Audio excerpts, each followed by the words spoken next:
स्वरूपाय नमः. ओम श्री सद्गुरवे नमः. ओम श्री परमात्मने नमः. गामावेश्य च भूतानि धारयाम्य मोजसा पुष्णामि चौषधी सर्वाः सोमो भूत्वा रसात्मकः. नमस्कार. श्री गीतायोग वर्जन 2013 शोध ब्रह्मविद्येचा आणि संसारात जीवन सुखी व्हावं म्हणून जी काही गुपित आहेत ती भगवंत सांगतात, त्यांचा शोध आपण घेतोय. श्लोक आहे 15व्या अध्यायातला 13वा.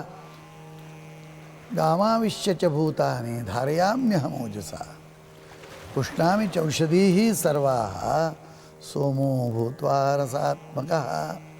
च म्हणजे आणि, अहम म्हणजे मीच, काम आविष्य म्हणजे पृथ्वीमध्ये प्रवेश करून, ओजसा म्हणजे आपल्या शक्तीने, भूतानी सर्व भूतांना, धारयामी म्हणजे धारण करतो, व रसात्मकः रसरूप अर्थात अमृतमय, सोमः भूत्वा चंद्रमा होऊन, सर्वाः औषधीही सर्व औषधींचे अर्थात वनस्पतींचे पुष्णामी पोषण करतो.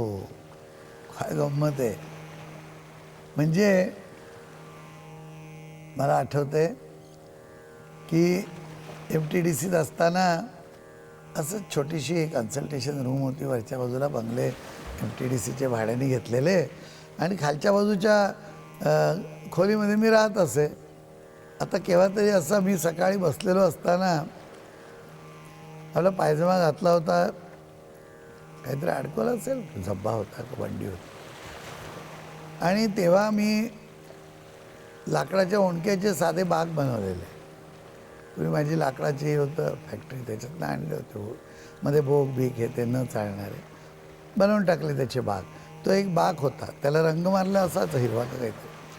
बसलो होतो, काहीतरी वाचत बसलो, पेपर होता. एक ग्रस्त आला, मला म्हणला की दवाखाना इथे आहे. म्हटलं दुपारी असतो, आत्ता सकाळचं आहे. त्यामुळे माहिती आहे पण नंबर लावायला आलो.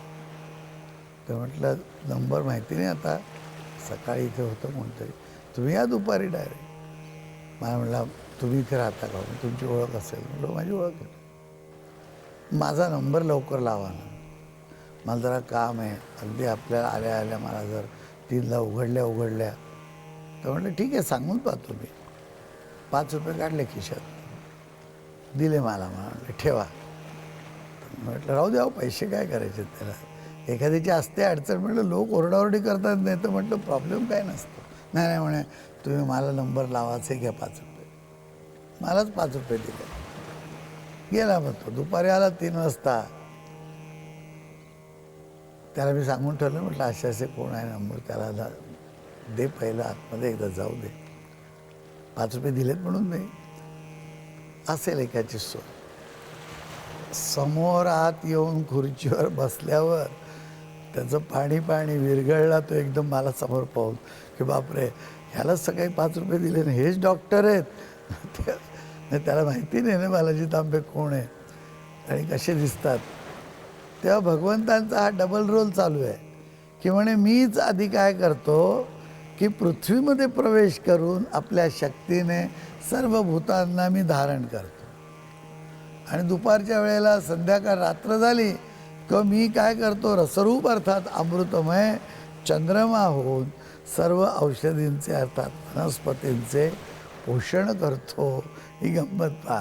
तुम्ही सगळी कामं करायला लागलो, आमच्यासाठी काही ठेवा की, तुम्ही कापा की जंगलं. देवाला सुरुवातीला असं सांगून पाहिलं माणसाने, पण धोका दिला. पोषण करायच्या ऐवजी झाडांना खतं पाणी आणि रक्षण करायच्या ऐवजी जंगल तोड करून टाकले. भोगा आता जनावरं घेऊन माणसं फिरतात आहेत गावोगावी, ठिकठिकाणी पैसे गोळा करून कसं बस जनावरांना चारा दे, माणसाला फिरव, कुठे पाणी दे, शहरामध्ये टँकर लाव, तोडा अजून जंगलं. भगवंत आहेत त्या झाडामध्ये, सोमो भूत्वा रसात्मका. कोण सांगतोय? मीच करतोय ते. मी अहम रसात्मका सोमा भूत्वा सर्वाः औषधीही पुष्णामी. दुसरं एक या ठिकाणी अप्रतिम भगवंतांनी या श्लोकात असं सांगून ठेवलं की वनस्पती म्हणायचंच नाही, हर्बल कसलं, मेडिसिनल, सगळ्या औषधीच आहेत. जगात एकही वनस्पती अशी नाही की जी औषधी नाही आहे.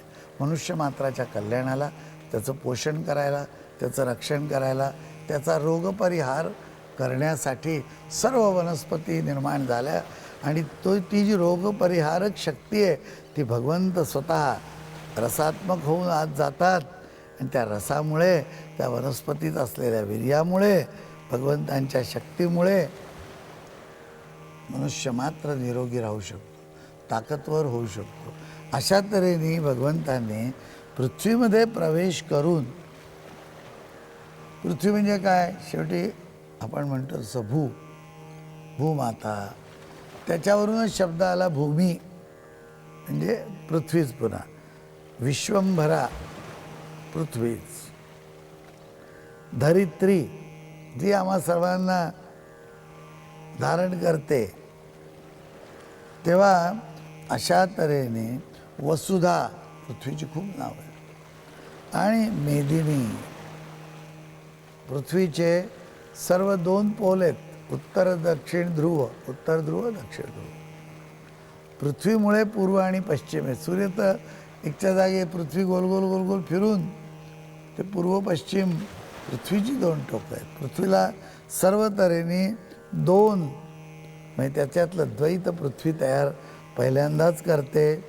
अगदी सर्वात प्रथम पृथ्वी जी आहे ती म्हणजे काय म्हणूया आपण, असं द्वैत तयार करते की त्या ठिकाणी पृथ्वीचा मूळ हा काय, गंध. तर पृथ्वीचा जो गंध आहे तो सुगंध आणि दुर्गंध. पृथ्वीवर या दोन्ही गोष्टी एकत्र नांदतात. मग पृथ्वी अनुष्ण, तसंच अशीत, पाथज, नित्य, पाकज आहे ना ती, सर्व वस्तू ज्या आहे त्यांना ती पिकवते म्हणूया आपण. अनित्य, तर नित्य अनित्य याचा अर्थ काय की पृथ्वी तत्व जे आहे त्यातली जी माती आहे त्याचा आज गणपती जातोय ना जातोय, जातोय ना जातोय, तोपर्यंत दुर्गा चालू, त्याचे वेगवेगळे पुतळे. आज ती माती गणपती रूपाने, उद्या ती माती दुर्गा रूपाने. आज घर श्रीमंताचं, उद्या गरिबाचं, आज गरिबाचं, उद्या श्रीमंताचं. अशा तऱ्हेने ते कधी नित्य अनित्य भाव आहेत त्याचे. ते दोन्ही भाव त्या पृथ्वीचे आहेत. देह, इंद्रिय आणि मनुष्य मात्राची उत्पत्ती करत असताना पृथ्वी काय करते की भगवंत आत येऊन जी उत्पत्ती होणार आहे त्याच्यात जारज, स्वेदज, अंडज आणि उद्भिज असे 4 प्रकारचे ती प्राणी उत्पन्न करते. आणि सर्व मिळून हा जो भगवंताचा रस प्रवेश करतो ते षड्रस, 6 रस हा त्या पृथ्वीचाच गुण आहे. पृथ्वी शब्द जो आहे त्या पृथ्वी शब्दाचा अर्थ काय की पृथ्वी म्हणजे पसरणे, वाढत राहते. पृथ्वीचा विस्तार करणे, पृथ्वी विस्तार करते. तो विस्तार करत असताना काय झालं की सपाट काही ठिकाणी प्रदेश राहिले, काही ठिकाणी डोंगर राहिले. पृथू नावाचा राजा होता. त्या पृथू नावाच्या राजाच्या राज्यामध्ये एकदा दुष्काळ पडला. तो राजा चिडला. तो पृथ्वीला म्हणाला की तू माझ्या लोकांना मारायला निघालीस तर तुला मी आता सोडणार नाही, तुकडे तुकडे करेन तुझे. बाण घेऊन, धनुष्यबाण घेऊन धावला. पृथ्वी पळतीये पळतीये, कुठे जाणार बिचारे. तर ती पळाली दूरपर्यंत. पृथ्वीराजाने शेवटी तिचा पाठलाग केला ज्या वेळेला पृथ्वीराजाने, तर त्या पाठलागानंतर पृथ्वीने बघितलं की हे काही खरं नाही. म्हणून ती थांबली आणि ती त्याला शरण आली. म्हणाली की नको, मला सोड. तर ते होत असताना तिने गाईचं रूप घेतलं. गाईचं रूप घेऊन सांगितलं की मला असं नको तू हे करू.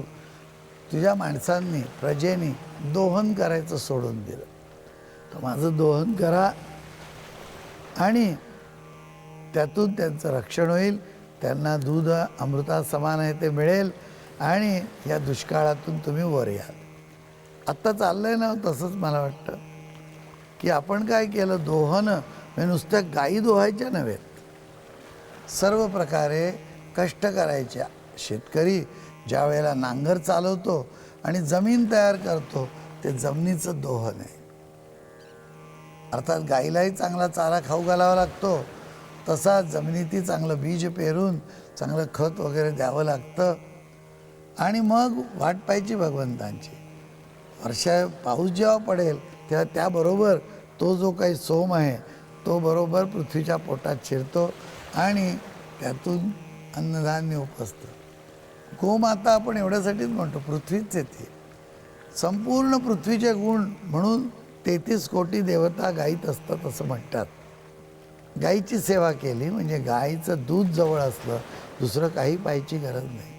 अगदी लहान मुलापासून मोठ्या माणसापर्यंत, म्हाताऱ्या माणसापर्यंत सगळ्यांना दुधाने पोषण करता येतं आणि गाईच्या प्रत्येक पदार्थाचा उपयोग होतो.